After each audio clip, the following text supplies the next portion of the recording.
Bonjour à toutes, bonjour à tous, bienvenue à notre nouvel écho du jour. Nous sommes très ravis, très heureux de vous retrouver au nom de toute l'équipe d'Écho d'en haut. Nous vous transmettons nos shalom dans le nom de Jésus. Que vraiment la paix des dieux, la prospérité des dieux puisse vraiment être votre partage dans tous les domaines, dans les noms puissants de Jésus. Nous sommes ravis de vous retrouver sur cette plateforme et aujourd'hui nous allons aborder une question méga importante. Ça me fait déjà rire, oui, parce que oui, toutes les questions sont méga importantes. Comme vous le savez, on n'arrête pas de le dire ici à Écho d'en haut. Nous nous faisons vraiment une joie très particulière, une attention bien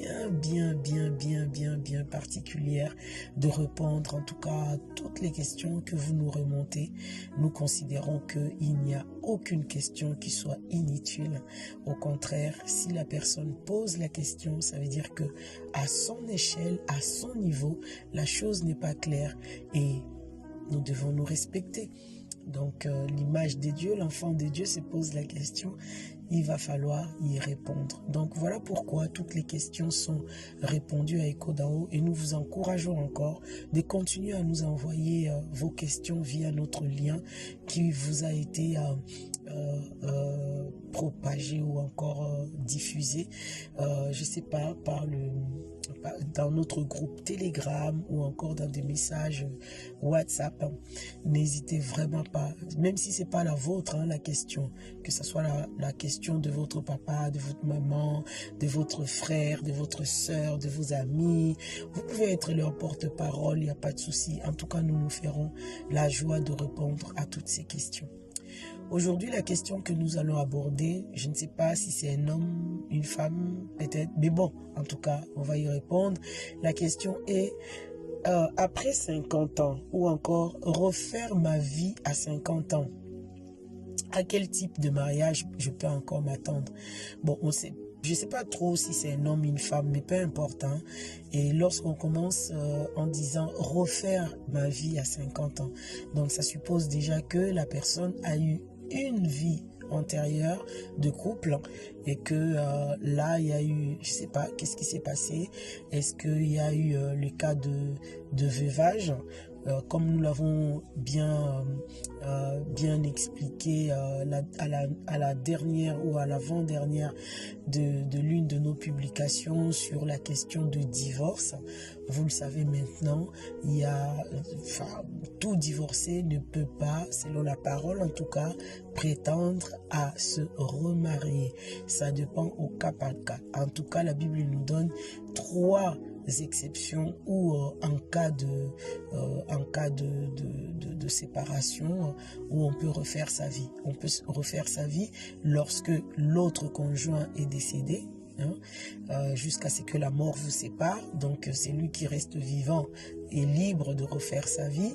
Le deuxième cas, c'est le cas où il y a eu adultère avec impossibilité, je dirais pas impossibilité de pardonner, parce que les gens te diront oui, j'ai pardonné, mais j'ai vraiment plus la force de vivre avec la personne. Bon, dans ces cas, Jésus lui-même dira sauf en cas d'adultère, donc il peut avoir séparation.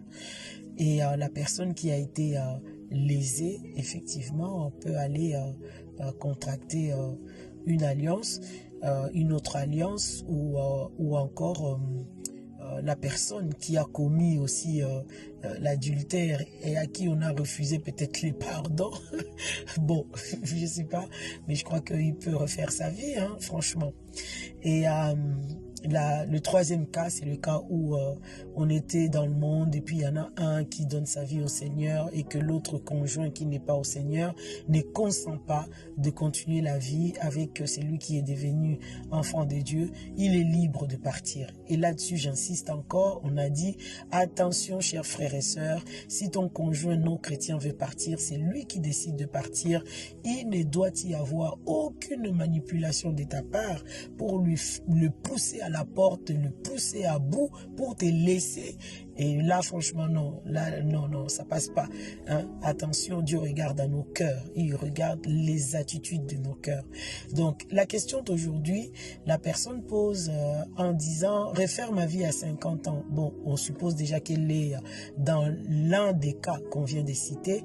Et effectivement, est-ce qu'à 50 ans, c'est possible que je refasse ma vie? Bah, la réponse est oui, quoi. Oui, bien sûr. Et même, j'ai envie de dire, à 50 ans, on est jeune. 50 ans, on est jeune, on est belle, on est rayonnant, on est rempli de vigueur et de force. Là, franchement, les cheveux commencent à être grisonnants, là, waouh, c'est trop beau, en fait. C'est trop beau. À 50 ans, oui, on peut refaire sa vie. En tout cas, on peut refaire sa vie. On peut refaire sa vie, et là où on est quand même d'accord, c'est que, effectivement, le type de relation que la personne aura dans ces nouveaux foyers, effectivement, ça ne sera pas le couple des jeunes de 18 ans ou 20 ans, quoi. C'est vrai. L'atout à 50 ans, c'est que on a beaucoup de recul, au fait. Et même, j'ai envie de dire, tu vas même mieux réussir. Pourquoi? Parce que tu as du recul, au fait. Tu as eu l'expérience du départ, c'est pour ça que tu refais, tu vois plus ou moins, tu as déjà été dans le couple, donc tu as appris beaucoup de leçons, tu as appris beaucoup de choses qui vont t'aider maintenant à reconstruire un nouveau foyer en faisant très très attention à ce que j'avais mal fait autrefois, et puis comment les corriger, comment les réajuster. Au contraire, je pense que quelqu'un qui peut refaire sa vie à 50 ans peut mieux la refaire. Et là, bien évidemment, c'est vrai que la grosse condition, ça sera au niveau de la restauration de ton âme. Est-ce que ton âme est en paix avec toi-même? Est-ce que ton âme est guérie de la relation? Je ne sais pas, qu'est-ce qui a provoqué la séparation de la première relation? Est-ce que c'est le décès de l'autre? Est-ce que c'est le cas d'adultère? Est-ce que c'est l'autre conjoint qui est parti? Je ne sais pas quelle était la cause, mais on voit tout de même que peu importe de ces trois causes, c'est quand même douloureux, quoi. Alors, là, la condition va être, pour ces nouveaux foyers qu'on peut refonder, de veiller à ce que mon âme est guérie, mon âme est restaurée, mon âme n'est pas en colère, mon âme n'est pas dans le manque de pardon, mon âme est vraiment, ouf, je suis free, je vole.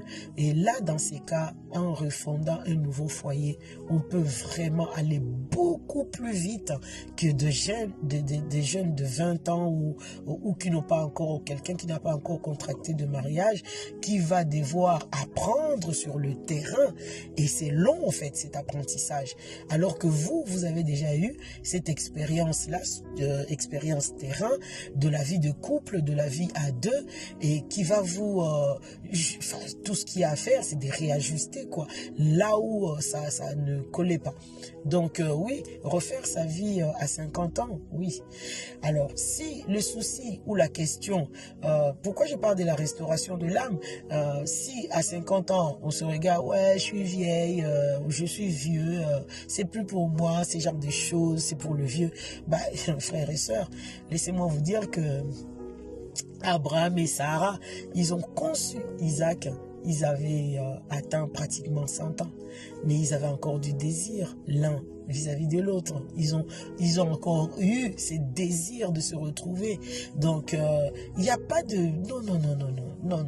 Cette question, franchement, pour moi, l'enfant de Dieu ne vieillit pas.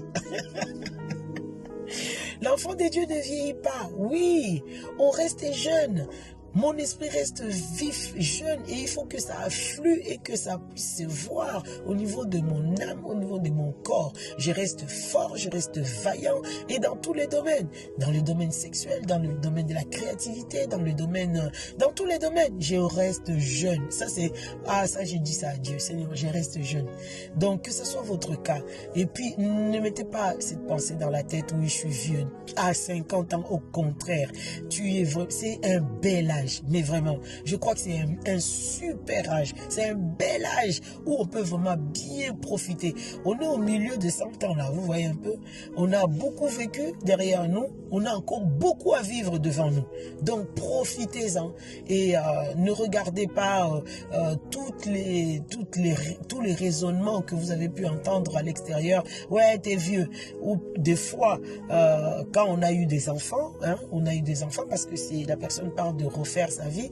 Si tu as eu des enfants à 20 ans, bon, ces enfants-là, lorsque tu as 50 ans, peut-être qu'ils ont déjà des enfants et que tu es grand-père ou grand-mère.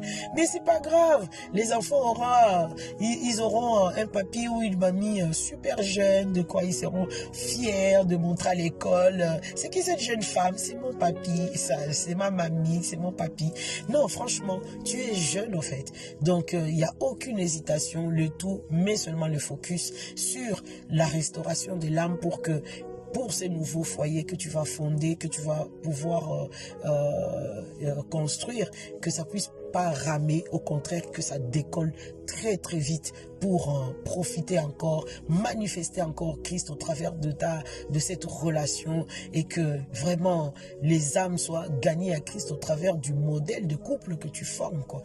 Donc il faut vraiment enlever cette idée, je suis vieux, je suis vieille à 50 ans. Non, à 50 ans, c'est juste le bel âge où tu peux vraiment refaire ta vie parce que tu en as le droit, quoi. En tout cas, que le Seigneur nous bénisse abondamment, vous bénisse et que ces foyers que tu veux fonder ou encore refonder puissent fleurir à cause de son nom. Rappelle-toi, Abraham et sa femme Sarah avaient plus que toi, plus de 50 ans que toi. Et ils ont pu engendrer Isaac. Ils l'ont élevé jusqu'à devenir l'homme qu'il est devenu, à prendre le flambeau, le relais. Donc 50 ans, non, c'est pas tard. Tu peux encore y aller. Tu peux encore manifester Christ au travers de ton couple. Que le Seigneur nous bénisse, vous bénisse abondamment dans les noms puissants de Jésus. Amen.